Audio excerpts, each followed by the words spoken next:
Hey folks, just want to warn you that there will be spoilers in this video. So if you do not want anything from Better Call Saul spoiled for you, then now would be a good time to pause the video and get the hell out.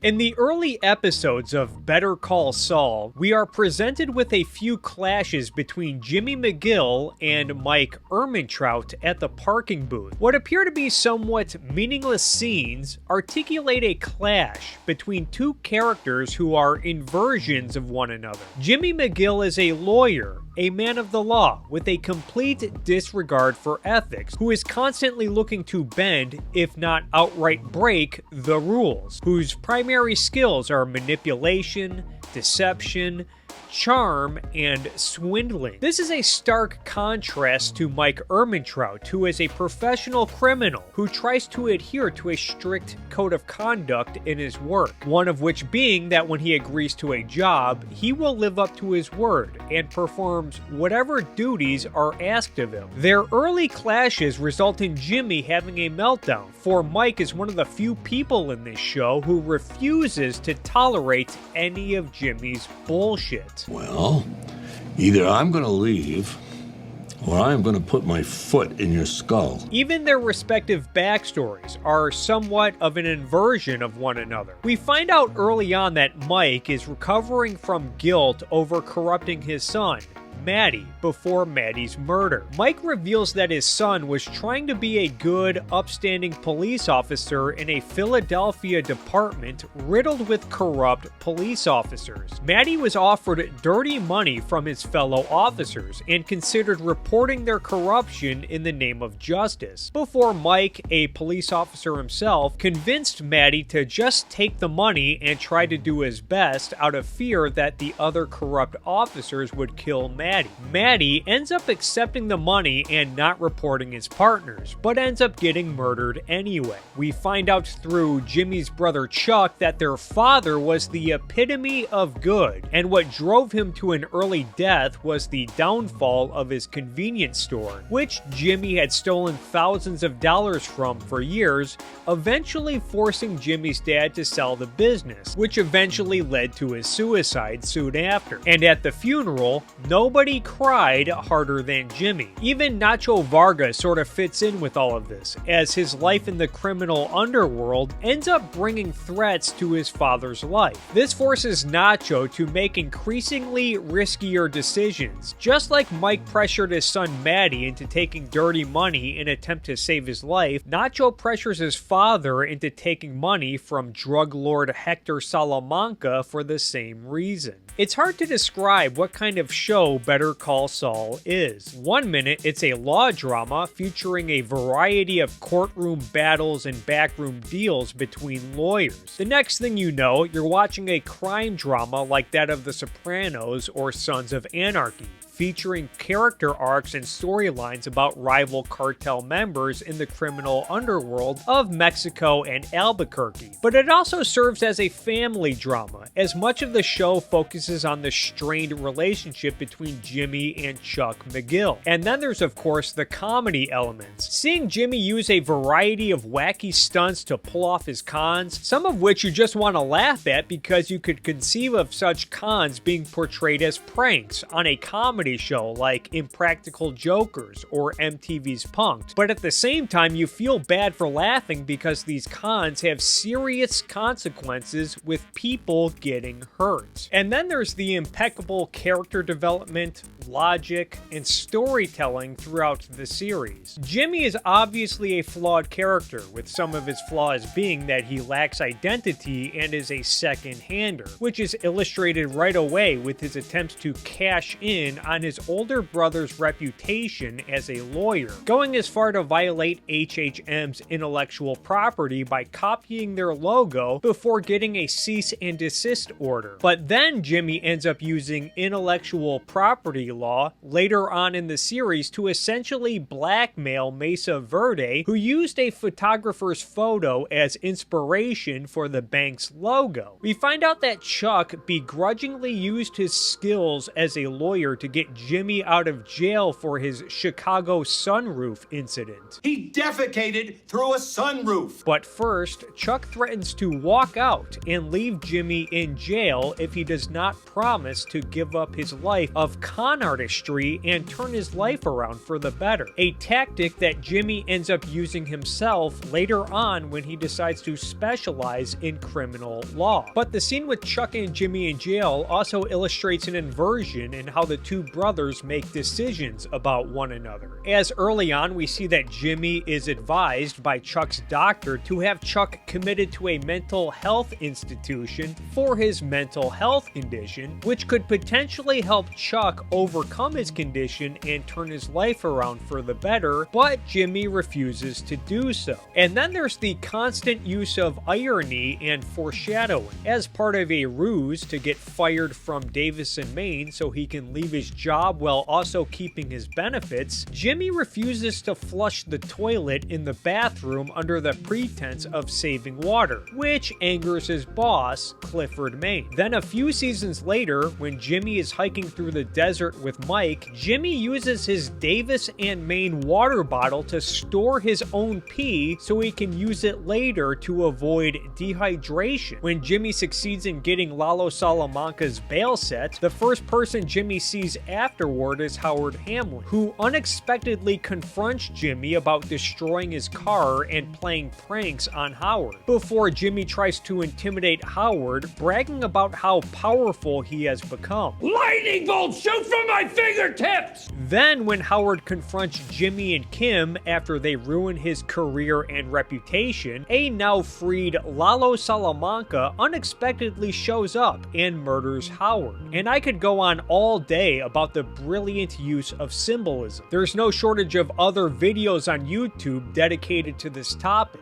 One instance that I noticed was how the show demonstrated how Jimmy and Kim were slowly becoming like the Kettlemans, another couple who is notorious for scamming people out of money. In season 6, the Kettlemans are still driving their Mercury Sable, while Jimmy, after ditching his beat up, shot up, broken down esteem in the desert, ends up replacing it with a Ford Taurus, which is the same car that the Kettlemans drive but built under a different brand. Jimmy ends up using the same inflatable Statue of Liberty for his new business that the Kettlemans used for their new business. The last scam that we see the Kettlemans pull is conning unsuspecting elderly people out of money by shortchanging them on their tax returns, all while Jimmy and Kim's con on Howard Hamlin ultimately leaves the elderly residents at Sandpiper Crossing shortchanged on their class action lawsuit. I also like that morality and free will are major themes throughout Better Call Saul. Every character makes their choices, and those choices have consequences and put characters on a certain path. This is especially emphasized in the later seasons, how even the smallest of decisions put you on a road. As mentioned before,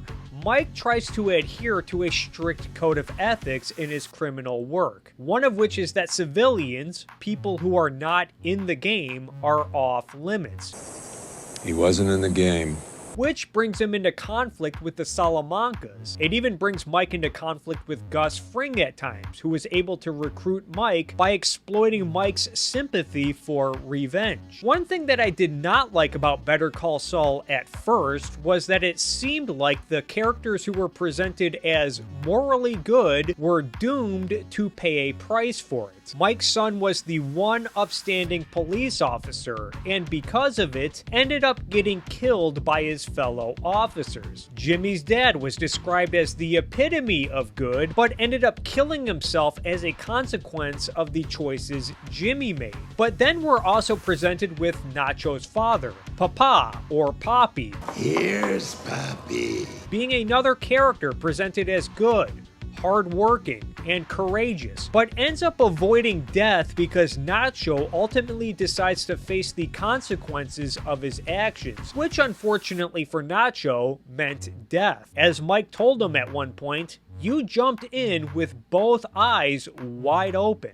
And the issue of free will is even contrasted with elements of determinism, which is mostly espoused by Chuck Mcgill. I know what you were. What you are. People don't change. You're Slippin' Jimmy. Chuck thinks that Jimmy is who he is, a con artist who will always end up hurting everyone around him, even going as far to encourage Jimmy to embrace it in their final conversation together. And it's hard to blame Chuck for having this perception of Jimmy, considering that Jimmy ultimately did resort to con artistry again, even after his law career made promising gains when he got hired at Davis and Maine.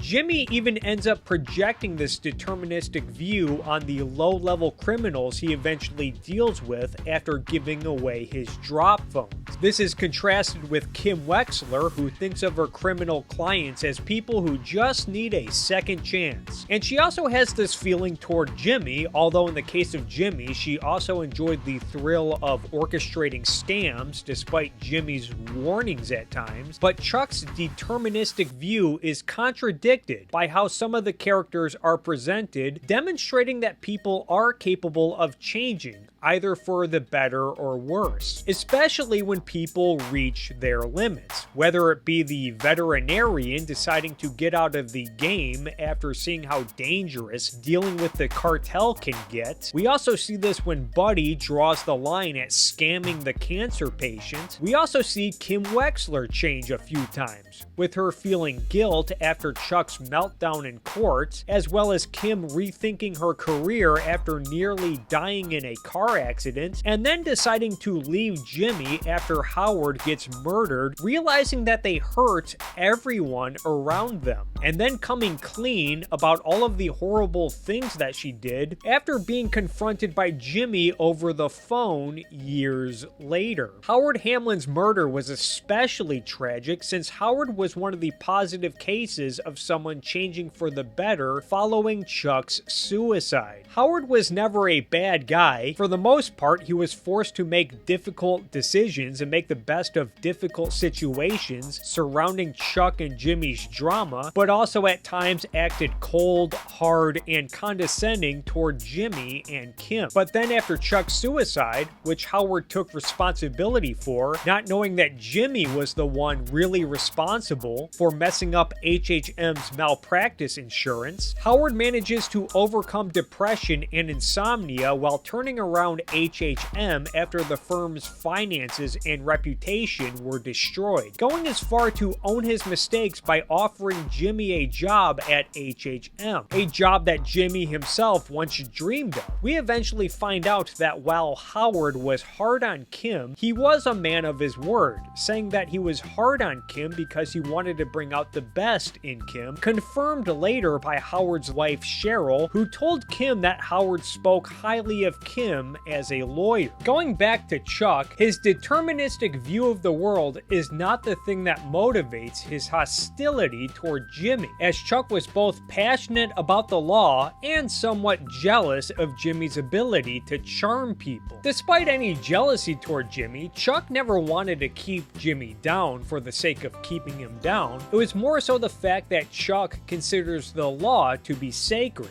The law is sacred.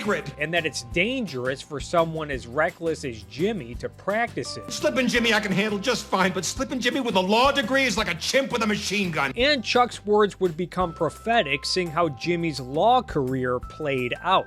This point is driven home in the final episode, where we see a flashback between Jimmy and Chuck, where Chuck tries to instill passion into Jimmy's law career, while Jimmy merely thinks of his clients as an inconvenience, with Chuck concluding that all of their conversations will turn out the same. Kim Wexler is practical when it comes to ethics, who, like Jimmy, thinks that the ends justify the means. You see, that's your problem, Jimmy, thinking the ends justify the means. Kim starts off serious about ethics while practicing law, thinking that she can be unethical outside of her law career, enjoying the thrill thrill of joining Jimmy with his cons, not realizing that this eventually corrupts her as well, as she slowly embraces con artistry in her legal career. Kim often rationalizes her unethical behavior by targeting arrogant, rich assholes because, hey, they can afford to be taken down a peg or two, which gets out of hand when she decides to destroy Howard Hamlin's reputation because,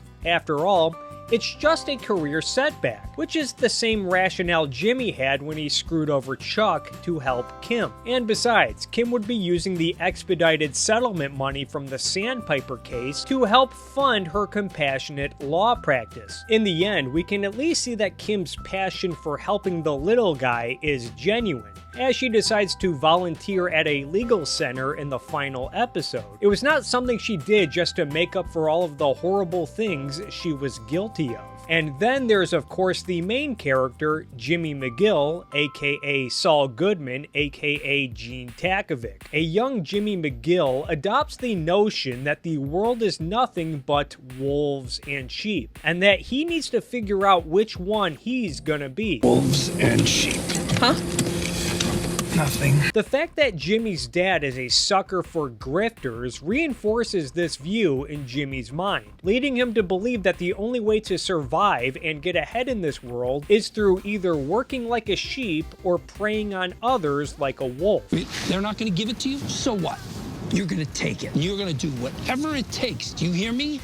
You are not going to play by the rules. It does appear that Jimmy was on the right track toward living a more honest life, seeing how successful and admired Chuck was at HHM. Jimmy takes an interest in becoming a lawyer himself. Rewatching the first episode, it's hard to not appreciate how much of a masterpiece the episode is and how it fits in with the entire series, as it starts out with Jimmy as Gene Takovic after the events of Breaking Bad, living under a new identity on the run from the law, reminiscing on the good old days when he was the famous lawyer Saul Goodman. In this episode, we are shown how frustrated Jimmy Mcgill is, failing to make a name for himself as a lawyer before trying to cash in on his brother's reputation as a shortcut. When Chuck disapproves of Jimmy trying to ride his coattails, Jimmy then resorts to what he's best at: con artistry, reminiscing on his days of when he was famous as Slippin' Jimmy, before plotting a new scam, this time on the Kettlemans, a family who is guilty of embezzling money from the government. What I also love about this first episode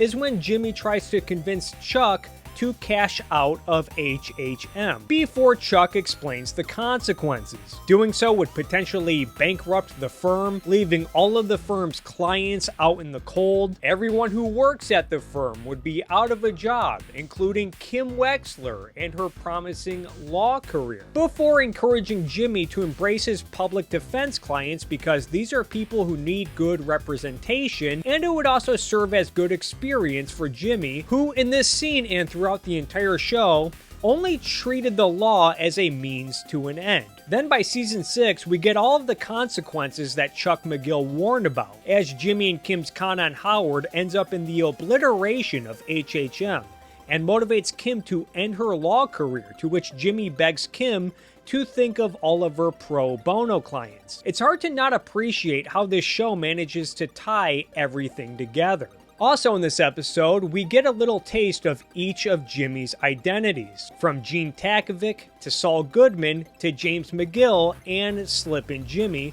to illustrate Jimmy's constant need to remake himself, as he has a bad habit of destroying his own reputation. And what's with all of these reputations? Another theme of this show is the emphasis on legacy. Gus's tribute to his lover Max and his lifelong dedication to revenge on Max's behalf. Cheryl stressing to Kim that all Howard Hamlin is known for is a drug addict who committed suicide after embarrassing himself. Howard Hamlin emphasizing how much Chuck meant to him and HHM right before he gets conned by Jimmy and Kim. And finally, Jimmy living in the shadow of his older brother. The main reason he goes into law is seeing the admiration and success his older brother gets amongst his peers, and always thinking about how he can get rich and famous as a lawyer, constantly being reminded that nobody respects him as a lawyer. Jimmy is ultimately a second-hander, obsessed with how others think of him. Jimmy is willing to disregard ethics if he thinks he can get away with it, and only does the right thing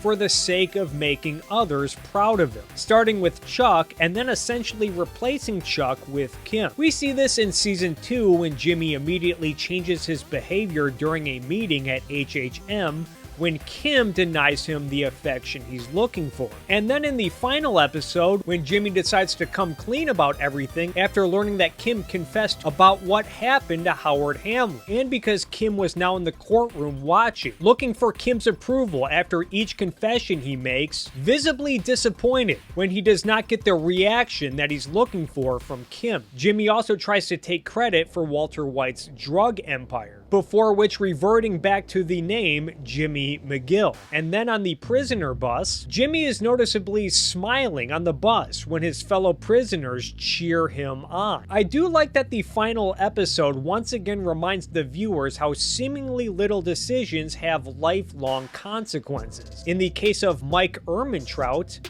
take one bribe as a police officer, and then before you know it, you're a soldier for a drug kingpin, hiking through the desert to make sure that a sleazeball lawyer gets back safely with $7 million in cash to bail out a murdering psychopath so that he can escape to Mexico before presumably getting assassinated. For me, Better Call Saul is like a song that slaps, a song that you love listening to over and over again, even if you don't like some of the themes and messages that the lyrics convey. If art is a selective recreation of one's metaphysical value judgments, then what are we to take away from a show like Better Call Saul? The show is absent of any heroes. There are definitely good people in the show, but there are not really any heroes. It is fun watching Mike be a total badass and get the upper hand on dangerous cartel thugs, but Mike is ultimately not a good guy. He's a miserable former corrupt police officer who ultimately decides to become a soldier for a kingpin like Gus Fring, given that his alternative is a shorter life in which his family is left with nothing. Nacho Varga spends much of the series trying to get out of the game, but ultimately finds himself in an impossible position once his dad refuses to leave town, leaving Nacho with the choice between his own life or his father's life. Chuck Mcgill is a respectable character, but is ultimately flawed with his deterministic view on life, and despite his brilliance, ultimately succumbs to Jimmy's schemes. Howard Hamlin is a much more positive character and makes a lot of admirable life decisions, but that ultimately gets him a wife that treats him with a cold shoulder before he too succumbs to Jimmy and Kim's con. I was hoping that Cliff Main might sniff out what was going on, considering that Kim